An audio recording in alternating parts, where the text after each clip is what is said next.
Hello science fans! Kung papipiliin ka sa pagitan ng isang stable at controlled workspace o kaya yung unpredictable na adventure sa kalikasan, anong pipiliin mo? Yan ang dapat mong pag-isipan pag tinatanong ka tungkol sa career choice mo. Lab work o field work? And trust me, hindi siya simpleng pag-isipan. Ano ba ang malaking tanong? Siyempre, ano ba ang bagay sa'yo? Nasa lab o nasa field? Kung curious ka, hintayin mo hanggang dulo ng video na ito kasi hindi lang niya sasagutin kung ano ang pagkakaiba sa pagitan ng dalawa, pero maiisip mo na rin siguro kung ano ang mas bagay sa'yo. Ako po si Chona and I'm your resident Filipina scientist. Isa po akong molecular ecologist. So saan kaya ako mas madalas? Sa field o sa lab?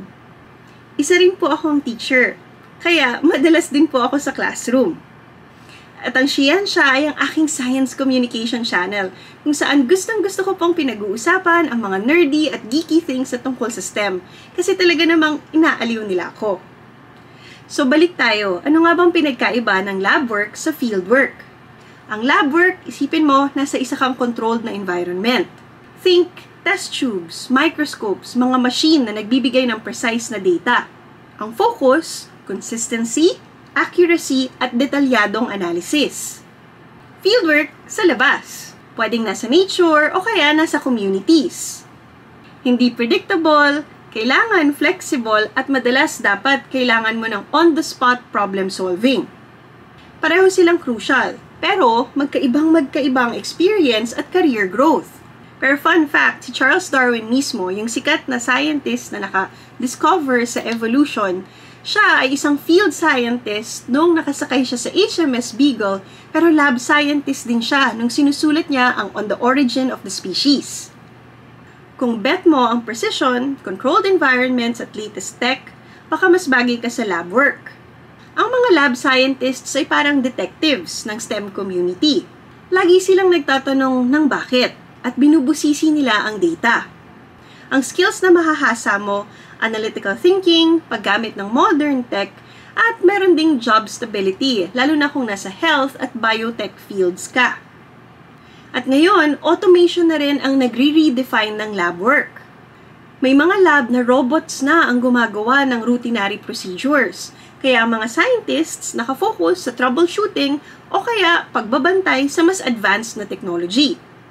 Pero kahit ganon, may challenge pa rin. Nire-report na 60% ng labs ay nakaka-experience ng mahaba-habang downtime dahil sa equipment failure or issues at pati na rin sa asset management. Paano naman ang sweldo? Dito sa Pilipinas, ang mga medical technologists ay pwedeng kumita ng mga 231,000 to 366,000 pesos per year.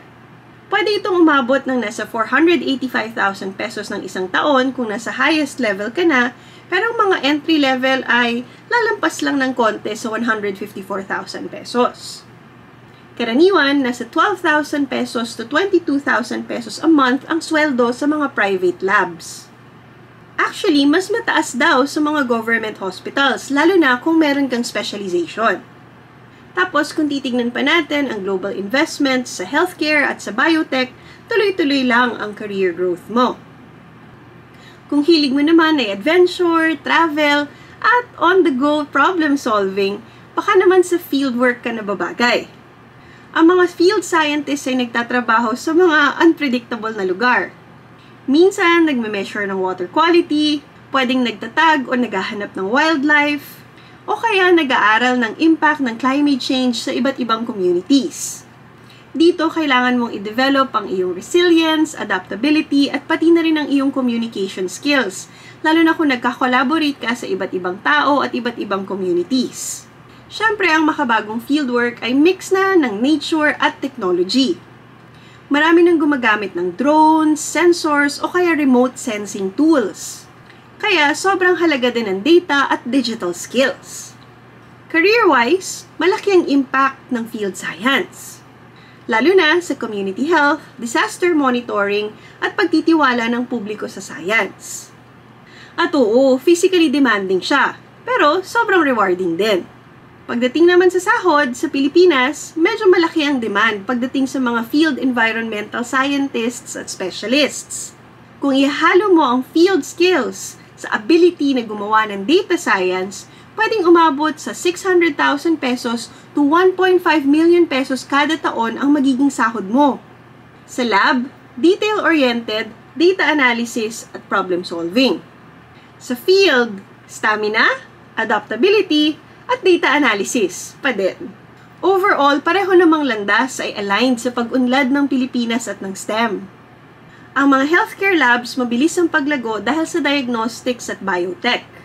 Ang field-based science naman ay nag-e-expand dahil sa mga sustainability projects, renewable energy, at pati na rin sa public health.